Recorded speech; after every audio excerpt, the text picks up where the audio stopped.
99,9 FM, The Sound of K-pop. Aku, DJ Syah, siap menemanimu non-stop belajar radio dengan irama yang fun. K-pop vibes mengalir, semangat terus menyala. Oh yes!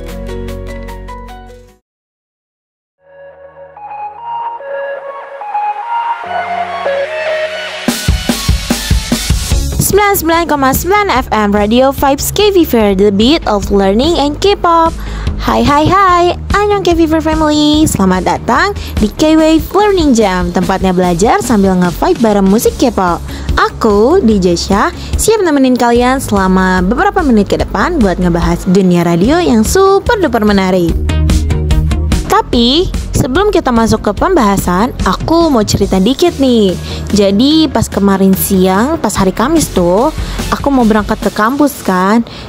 Hujan deras dong nyatanya. Padahal aku udah siap-siap dari tadi pagi. Tapi begitu keluar kamar, langitnya gelap dan mulai turun hujan.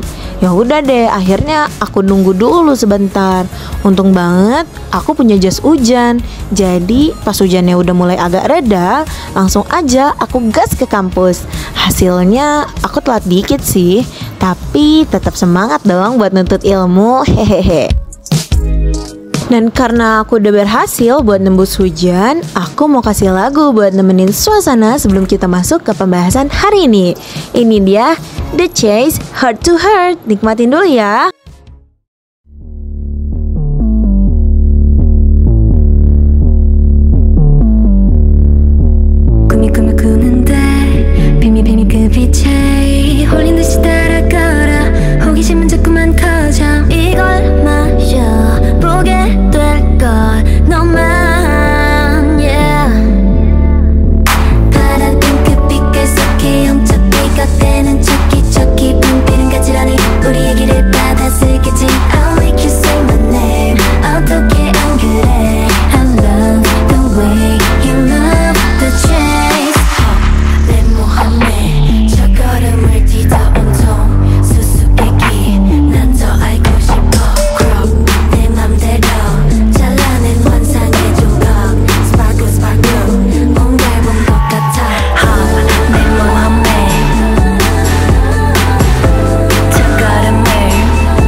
Oke, udah makin semangat belum nih abis dengerin lagunya? Nah, sekarang kita langsung aja masuk ke pembahasan pertama, yaitu regulasi penyiaran di Indonesia. Siaran radio itu nggak asal on air aja loh. Di Indonesia, penyiaran diatur dalam beberapa regulasi biar tetap rapi dan terkontrol. Nih, beberapa aturan yang penting banget buat dunia radio. Yang pertama, ada Undang-Undang Nomor 32 Tahun 2002. Ini dasar hukumnya, mengatur segala hal tentang penyiaran, mulai dari kebijakan umum sampai standar penyiaran yang harus dipatuhi oleh semua stasiun radio. Yang kedua, ada Keputusan Menteri Perhubungan Nomor KM 15 Tahun 2003. Ini tuh khusus buat ngatur master plan frekuensi FM biar nggak ada tabrakan sinyal antar radio. Yang ketiga, revisi peraturan Menteri Komunikasi. Aturan ini mengalami beberapa perubahan buat menyesuaikan perkembangan teknologi dan media digital di dunia penyiaran. Jadi, siaran yang kalian dengar tiap hari itu bukan sekedar nyalain mic dan ngomong sesuka hati ya. Semua ada aturannya biar tetap profesional dan nyaman buat didengerin. Kalau udah ngomongin soal radio, ada banyak banget karakteristik unik yang bikin dia beda dari media lain. Misalnya nih, yang pertama, auditory, sound only. Yap, radio itu cuma mengandalkan suara, jadi pendengar harus fokus sama apa yang disampaikan. Yang kedua, ada transmisi gelombang elektromagnetik. Radio itu bisa menjangkau banyak tempat karena gelombangnya bisa nyebar luas tanpa adanya kabel. Yang ketiga, ada theater of mind. Pernah gak sih kalian dengerin suara penyiar, tapi gak tahu orangnya kayak gimana?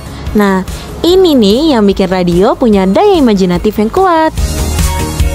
Kalau kata Bapak dosen kita, Bapak Dr. Adi Kusuma, sesuai pengalaman beliau tuh pernah tertarik banget dengan suara penyiar radio, sampai penasaran. Tapi nyatanya pas udah ketemu orangnya, pas udah ngelihat wajah orangnya, itu nggak sesuai ekspektasi. Mungkin yang telah dibayangkan itu sosoknya kayak cantik jelita. Disclaimer dulu ya, ini bukan body shaming, tapi hanya gak sesuai apa yang kita bayangkan aja. Kayak misalnya kalau aku dengerin siaran radio cowok gitu, suara penyiarnya cowok, tapi kita tuh udah ngebayanginnya orangnya ganteng banget, orangnya tinggi, putih, ya yang ganteng banget lah gitu. Tapi nyatanya pas kita lihat itu gak sesuai sama ekspektasi kita. Itu tuh masuk nih karakteristik theater of mind. Jadi imajinasi kita dibawa di dalam siaran ini gitu. Yang keempat, identik dengan musik. Siapa sih yang gak suka dengerin radio sambil nikmatin lagu favoritnya? Yang kelima, mengandung channel noise factor. Kadang kalau sinyal kurang bagus, kita bisa dengar suara kresek-kresek kayak suara semut gitu kan. Nah, itu namanya channel noise factor atau gangguan sinyal. Gak di radio ataupun di TV, channel noise factor itu pasti ada. Kalau di TV, seandainya siarannya udah gak ada yang ditayangin nih di channel itu, gambarnya kosong, tapi suaranya tetap ada. Suaranya kayak suara semut yang kayak gitu. Di radio pun juga kayak gitu. Ketika udah gak ada siaran juga, tapi channel itu, siaran radio itu masih berlanjut, tapi gak ada acaranya, soal channel noise factor ini bakalan terus ada. Yang keenam, ada personal and audience selectivity. Pendengar bisa milih stasiun yang mereka suka sesuai selera mereka. Kalau misalnya di daerah pedalaman, di daerah perkampungan, pasti kebanyakan dari mereka itu memilih untuk mendengar radio lokal yang menayangkan musik seperti musik dangdut, musik koplo, dan lain sebagainya. Kalau di daerah perkotaan ataupun yang disibukkan dengan banyaknya Gen Z atau generasi-generasi sekarang ya yang menyukai lagu-lagu terkini, pasti mereka itu bakal lebih milih untuk mendengar dan memutar lagu seperti lagu Juicy Lucy, Bernadia, ataupun seperti siaran radio kita yang menyiarkan lagu-lagu K-pop. Dan yang terakhir, mobil dan murah, bisa didengerin di mana saja dan gak butuh biaya mahal. Kenapa sih harus mobil? Karena aku gak pernah ngeliat sih sebelumnya ada radio di motor ataupun kereta api. Tapi kalau di mobil, hampir setiap mobil itu pasti ada radionya. Coba bayangin kalau K-pop itu cuma bisa didengerin lewat radio. Pasti tiap harinya kita bakal nyari frekuensi yang muterin lagu-lagu favorit kan? Selanjutnya ada keunggulan dan kelemahan radio. Tiap media pasti punya plus dan minusnya, termasuk radio. Nah, berikut beberapa keunggulan radio yang bikin dia tetap eksis sampai sekarang. Yang pertama, cepat dan langsung. Info yang disiarin bisa sampai ke pendengar secara real time, gak delay. Yang kedua, akrab dan personal. Suara penyiar itu bikin kita ngerasa deket, kayak ngobrol sama temen sendiri. Yang ketiga, tanpa batas. Gak perlu internet, gak perlu layar, tinggal nyalain radio langsung bisa dengerin. Yang keempat, ada murah dan fleksibel. Cukup pakai radio kecil atau HP langsung bisa dengerin siaran di mana aja. Tapi ada juga nih beberapa kelemahannya. Yang pertama, sekali lewat langsung hilang. Kalau kelewatan berita atau lagu favorit, ya udah, bye-bye. Karena nggak bisa kita putar lagi. Nah, yang kedua, batasan waktu. Program siaran itu punya jadwal. Nah, jadi nggak bisa diulang seenaknya. Kayak yang tadi di poin pertama ya. Kalau udah ketinggalan, ya udah, bye-bye, nggak bisa kita putar lagi. Yang ketiga, ada gangguan lokal. Kadang ada noise atau sinyal yang kurang bagus, gresek-gresek gitu. Jadi bikin suaranya jadi putus-putus. Jadi, meskipun radio masih eksis, teknologi digital juga sudah mulai menyesuaikan dengan gaya hidup kita sekarang. Nah, biar radio tetap menarik, Tiap stasiun radio pasti punya program khasnya masing-masing.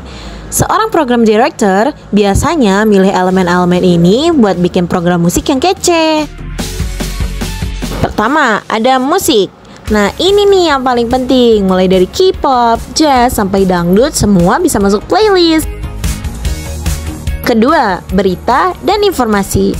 Update terbaru tentang cuaca, lalu lintas, atau berita viral juga sering disiarin. Kalau di siaran radio kita, kayak update-update berita K-pop terbaru.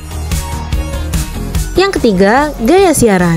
Penyiar harus punya ciri khas sendiri, biar pendengar gampang ngenalin suara mereka. Yang keempat, public affairs. Diskusi seputar isu-isu sosial, politik, dan ekonomi. Yang keenam, ada weather and traffic. Info cuaca dan kondisi jalan juga jadi bagian penting radio loh. Ketujuh, kontes dan promosi. Giveaway, challenge, ataupun quiz-quiz lainnya biar pendengar makin aktif. Yang terakhir itu ada jingle dan spot iklan. Iklan radio itu harus catchy dan gampang diingat. Selain itu, radio juga diklasifikasikan sesuai pendengarnya loh. Ada talk program, music and entertainment, sport and news, sampai popular music and ethnic programs. Jadi, tiap orang bisa milih stasiun radio sesuai selera mereka.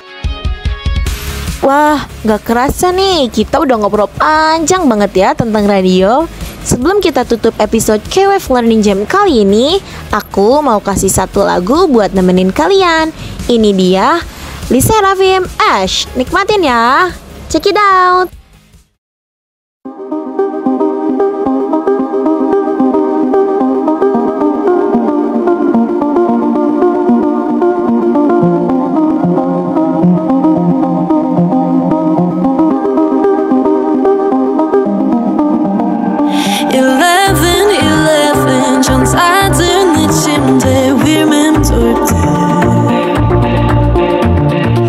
성냥을 경제감한 밤에 잠겨서서 원해 나약함을 걷어 새롭게 하소서 I want you to stop time 불꽃이 되는 이 순간 마침내 숨 쉬려 해 아픈 미련 파도에 부서지는 지가 될 live again like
Oke, K-Fever Family, itu dia pembelajaran kita hari ini.